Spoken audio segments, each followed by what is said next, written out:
wabarakatuh. Bismillahirrahmanirrahim. Alhamdulillahilladzi an'ama alaina wa hadana ala dinil Islam. Wassalatu wassalamu ala Rasulillah wa ala alihi wa sahbihi wa mawala, amma ba'du.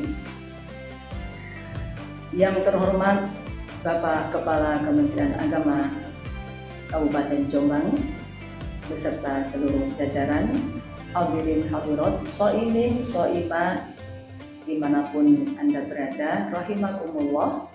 Alhamdulillah, di kesempatan kali ini bersama saya kita akan membahas tentang puasa dan perempuan. Alhamdulillah, kita mestinya bersyukur, terutama para perempuan, para bunda-bunda dan juga para remaja putri, karena kita ini dilahirkan pada era Islam. Untung saja kita itu tidak dilahirkan di masa jahiliyah. Kita harus selalu bersyukur dan tetap bersyukur karena kita dilahirkan di era yang merdeka. Kita tidak lahir pada masa penjajahan. Coba saja bayangkan andai kata kita hidup pada masa penjajahan atau masa jahiliyah, betapa rendahnya kita ini kaum perempuan. Dan terlebih lagi kita hidup di Indonesia, tidak di negara yang lain. Karena apa? Karena di Indonesia, meskipun kita majemuk, banyak sekali saudara kita berbagai agama, tapi alhamdulillah kita di sini selalu menjaga toleransi, kita tetap rukun bersama dengan saudara-saudara kita yang lain. Shaimin shaimat, hadirin hadirat rahimakumullah. Di dalam Al-Quran surah Al-Baqarah ayat 183, sebagaimana kita ketahui bahwa Allah memerintahkan kita orang-orang yang beriman untuk melaksanakan perintah puasa. Kemudian di ayat berikutnya diperjelas lagi.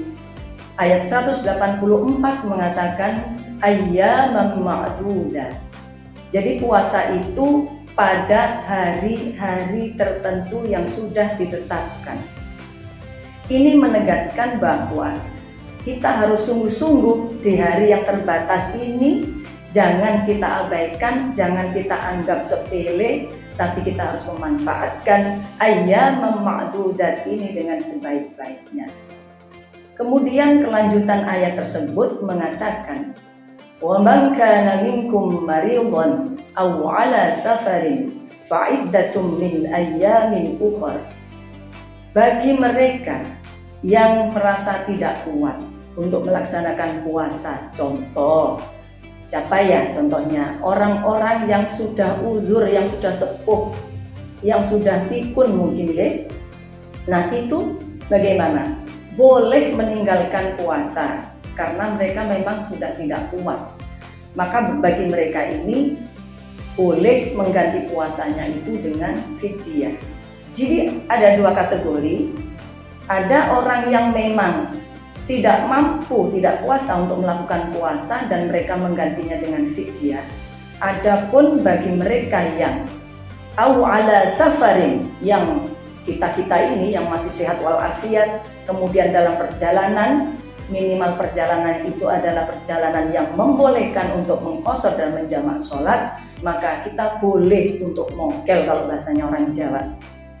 Boleh untuk tidak puasa, tapi ada tapinya, harus diganti nanti setelah selesai Ramadan. Dan untuk para bunda dan para remaja putri, tentu kita sebagai perempuan ini telah dikodratkan oleh Allah, ditakdirkan oleh Allah, terutama yang masih produktif ya. Kalau yang sudah sepuh-sepuh mungkin tidak akan mengalami hal ini. Apa itu? Yaitu masa haid ataupun nifas. Bagi bunda-bunda dan juga remaja putri yang sedang mengalami haid atau sedang habis melahirkan, yaitu masa nifas, maka boleh meninggalkan puasa, tapi dengan catatan harus mengganti di luar Ramadan nanti. Begitu. Bahkan untuk ibu yang menyusui, ibu yang baru melahirkan, itu boleh sebenarnya membayar fidyah gitu. Tetapi di dalam Al-Quran, di akhir ayat itu disebutkan, wa antasumu khairul lakum. Tetap puasa itu lebih baik. Artinya apa? Monggo para ibu, para bunda yang habis melahirkan, kemudian selama menyusui putranya juga nggak kuat puasa, boleh untuk tidak berpuasa. Kemudian nanti kalau bisa diganti dengan puasa di waktu yang lain.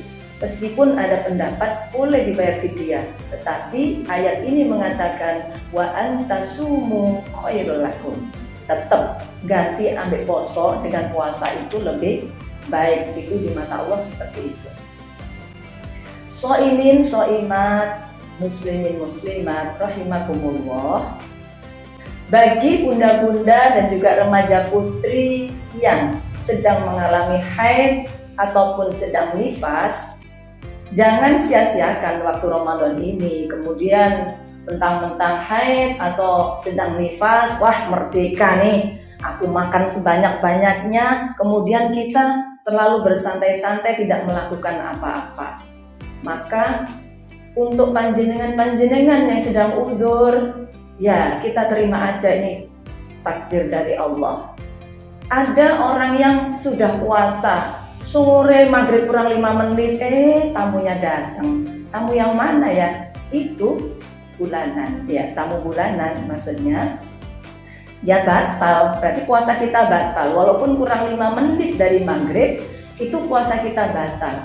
Maka jangan kecewa, hadirin sekalian rahimakumullah. Itu sudah menjadi kodrat kita, takdir Allah, kita terima dengan ikhlas bahwa semua yang Anda lakukan, semua yang kita lakukan sudah dicatat sudah dicatat oleh Allah Subhanahu wa Ta'ala sebagai amal soleh. Nah, untuk mengisi waktu-waktu luang kita selama kita udzur, kan orang yang udzur itu tidak boleh sholat, puasa juga tidak, baca Quran juga tidak, ke masjid juga nggak boleh, terus apalagi pegang mushaf juga nggak boleh.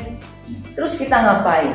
Nah, ini karena momen yang sangat utama di bulan suci Ramadan, maka kita manfaatkan. Teman-teman masih bisa berzikir.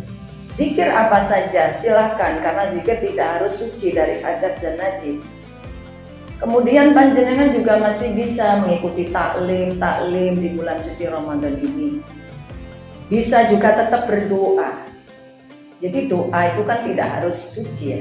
Kita di mana saja, kapan saja boleh berdoa. Kemudian kita, karena Ramadan ini adalah syahrus shadaqah, maka bagi yang Anda yang misalnya yang sedang haid atau nifas, kita bisa berbuat dengan cara yang lain. Ngapain? Kita berbagi kepada sesama saudara kita yang kurang mampu. Ada pertanyaan, mengapa kalau sholat itu tidak diqodho, tetapi puasa itu harus disahuri, harus diqodho? Ini berdasarkan hadis dari Aisyah radhiyallahu anha. Suatu ketika ada orang bertanya kepada beliau. Pertanyaannya adalah, mengapa kalau sholat itu tidak diqodho, tetapi kalau puasa itu diqodho? Maka apa jawabnya Sayyidah Aisyah?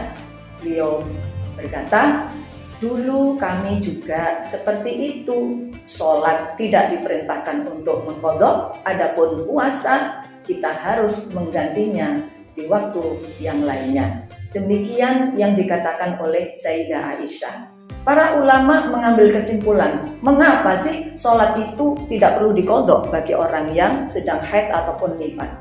Karena di sini terdapat masyaqqah yang luar biasa. Berat loh kita itu kalau harus nyaur sholat ya. Kalau sehari aja kita 5.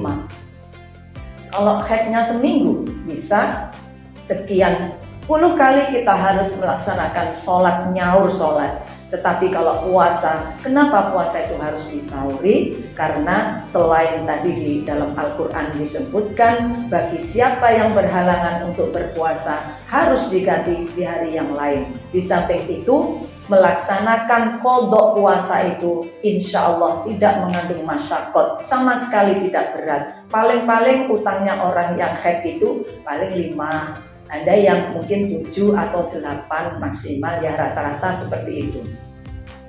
Hadirin hadirat shaimin shaimat rahimakumullah, demikian apa yang dapat saya sampaikan, semoga ada guna dan manfaatnya. Kurang lebihnya saya mohon maaf. Wal afu minkum wallahul muwaffiq ila aqwamit thoriq. Assalamualaikum warahmatullahi wabarakatuh.